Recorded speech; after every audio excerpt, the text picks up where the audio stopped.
The Tinder Box by Hans Christian Andersen. A soldier came marching along the high road. 1, 2, 1, 2.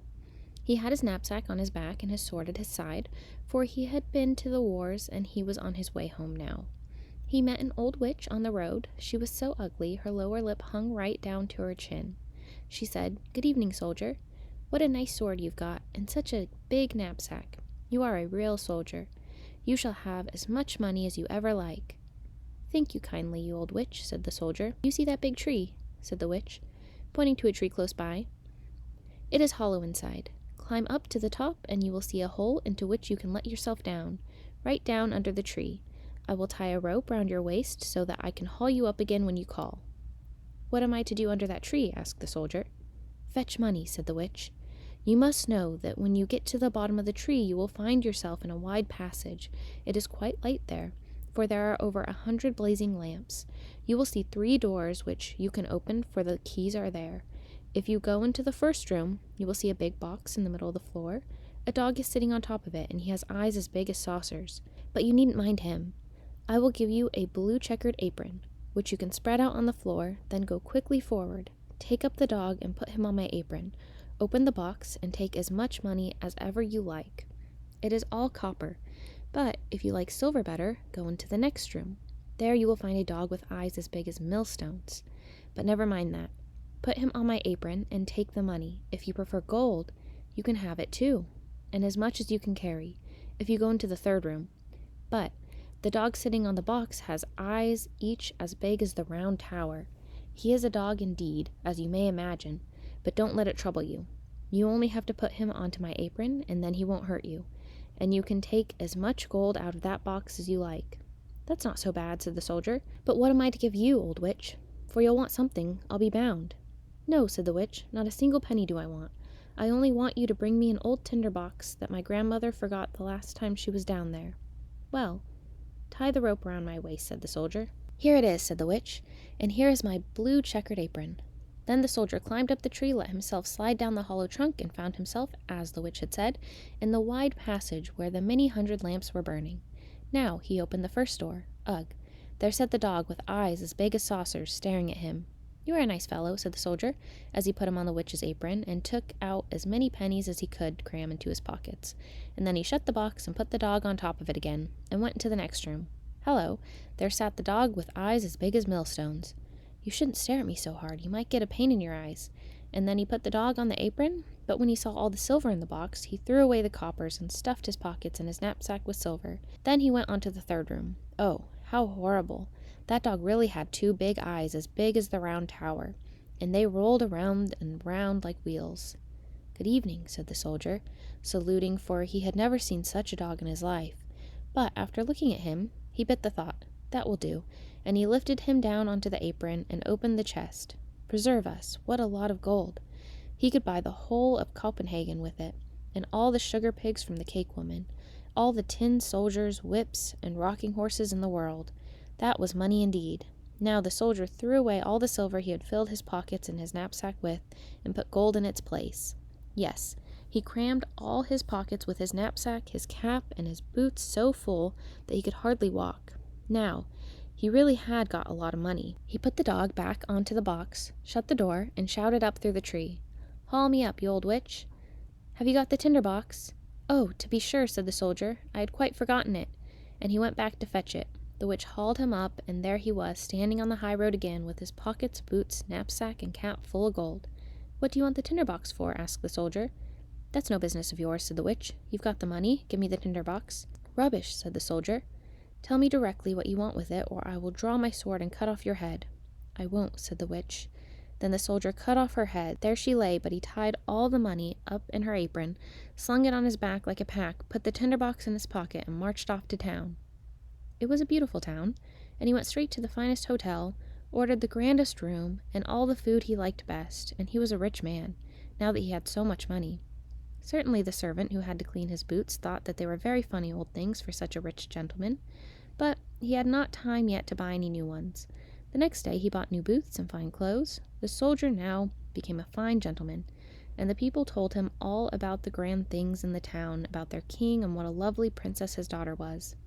"Where is she to be seen?" asked the soldier. "You can't see her at all," they all said.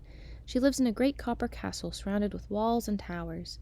Nobody but the king dare go in and out, for it has been prophesied that she will marry a common soldier, and the king doesn't like that." "I should like to see her well enough," thought the soldier, but there was no way of getting leave for that. Now he led a very merry life, went to theaters, drove about in the king's park, and gave away a lot of money to the poor people, which was very nice of him, for he remembered how disagreeable it used to be to not have a penny in his pocket. Now he was rich, wore fine clothes, and had great many friends, who all said what a nice fellow he was, and a thorough gentleman, and he liked to be told that. But, as he went on spending money every day, and his store was never renewed, he at last found himself with only 2 pence left. Then he was obliged to move out of his fine rooms. He had to take a tiny little attic up under the roof, clean his own boots and mend them himself with a darning needle. None of his friends went to see him, because there were far too many stairs. One dark evening, when he had not even enough money to buy a candle, he suddenly remembered that there was a little bit in the old tinder box he had brought out of the hollow tree. He got out the tinder box with the candle end in it and struck fire. As the sparks flew out from the flint, the door burst open, and the dog with eyes as big as saucers, which he had seen down under the tree, stood before him and said, "What does my lord command?" "By heaven," said the soldier, "this is a nice kind of tinder box, if I can get whatever I want with this." "Get me some money," he said to the dog, and away it went. It was back in a twinkling, with a big bag full of pennies in its mouth. Now the soldier saw what a treasure he had in the tinder box. If he struck once, the dog which sat at the box of the copper came. If he struck twice, the dog of the silver box came. And if he struck 3 times, the one from the box of gold. He now moved down to the grand rooms and got his fine clothes again, and then all his friends knew him once more and liked him as much as ever. And then he began to think, after all, it's a curious thing that no man can get a sight of the princess. Everyone says she is so beautiful, but what is the good of that, when she always has to be shut up in that big copper palace with all its towers? Can I not somehow manage to see her? Where is my tinder box? Then he struck the flint, and whisk came the dog with the eyes as big as saucers. "It certainly is the middle of the night," said the soldier, "but I am very anxious to see the princess, if only for a single moment." The dog was out of the door in an instant, and before the soldier had time to think about it, he was back again with the princess. There she was, fast asleep on the dog's back, and she was so lovely that anybody could see that she must be a real princess. The soldier could not help it. He was obliged to kiss her, for he was a true soldier. Then the dog ran back with the princess, but in the morning, when the king and queen were having breakfast, the princess said that she had had such a wonderful dream about a dog and a soldier. She had ridden on the dog's back, and the soldier had kissed her. "That's a pretty tale," said the queen. After this, an old lady-in-waiting had to sit by her bed at night to see if this was really a dream. The soldier longed so intensely to see the princess again that at night the dog came to fetch her. He took her up and ran off with her as fast as he could, but the old lady-in-waiting put on her galoshes and ran just as fast behind them. When she saw that they disappeared into a large house and thought, "How I know where it is," and made a big cross with chalk on the gate, then they went home and lay down, and presently the dog came back too with the princess. When the dog saw that there was a cross on the gate, he took a bit of chalk too, and made crosses on all the gates in town. Now this was very clever of him, for the lady-in-waiting could not possibly find the gate when there were crosses on all the gates. Early next morning, the king and queen and lady-in-waiting and all the court officials went to see where the princess had been. "There it is," said the king, when he saw the first door with the cross on it. "No, my dear, it is there," said the queen, who saw another door with a cross on it. "But there is one there, there is another," they all cried out. They soon saw that it was hopeless to try and find it. Now the queen was a very clever woman. She knew more than how to drive a chariot. She took the big gold scissors and cut up a large piece of silk into small pieces and made a pretty little bag, which she filled with the fine grains of buckwheat. And then she tied it to the back of the princess, and when that was done, she cut a little hole in the bag so that the grains could drop all the way whenever the princess went. At night the dog came again, took the princess on his back, and ran off with her to the soldier, who was so fond of her that he longed to be a prince, so that he might have her for his wife. The dog never noticed how the grain dropped out all along the road from the palace to the soldier's window, where he ran up the wall with the princess. In the morning the king and queen easily saw where their daughter had been, and they seized the soldier and threw him into the dungeons. There he lay. Oh, how dark and tiresome it was, and then one day they said to him, "Tomorrow you are to be hanged." It was not amusing to be told that, especially as he had left the tinder box behind him at the hotel. In the morning, he could see through the bars in the little window that the people were hurrying out of town to see him hanged. He heard the drums and saw the soldiers go marching along.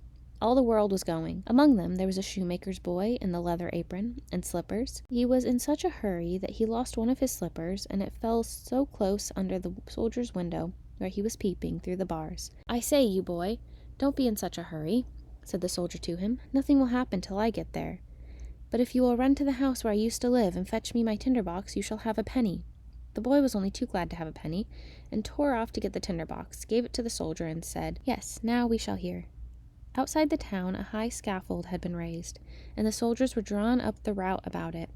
As well as the crowds of townspeople, the king and queen sat upon a beautiful throne exactly opposite the judge and all the counselors. The soldier mounted the ladder, but when they were about to put the rope round his neck, he said that, before undergoing his punishment, a criminal was always allowed gratification of a harmless wish, and he wanted very much to smoke a pipe, as it would be his last pipe in this world. The king could not deny him this. So the soldier took out his tinder box and struck fire once, twice, 3 times, and there were all 3 dogs. The one with eyes like saucers, the one with eyes like millstones, and the one with eyes who were as big as the round tower. "Help me! Save me from being hanged!" cried the soldier. And then the dogs rushed at the soldiers and the counselors. They took one by the legs, another by the nose, threw them up many fathoms into the air, and where they fell down, they were all broken to pieces. "I won't!" cried the king. But the biggest dog took both the king and the queen and threw them after all the others. Then the soldiers became alarmed, and the people shouted, "Oh, good soldier, you shall be our king and marry the beautiful princess." So they conducted the soldier to the king's chariot, and all 3 dogs danced in front of him and shouted, "Hurrah!" The boys all put their fingers to their mouths and whistled, and the soldiers presented arms. The princess came out of the copper palace and became queen, which pleased her very much. The wedding took place in a week, and the dogs all had seats at the tables, where they sat staring with all their eyes.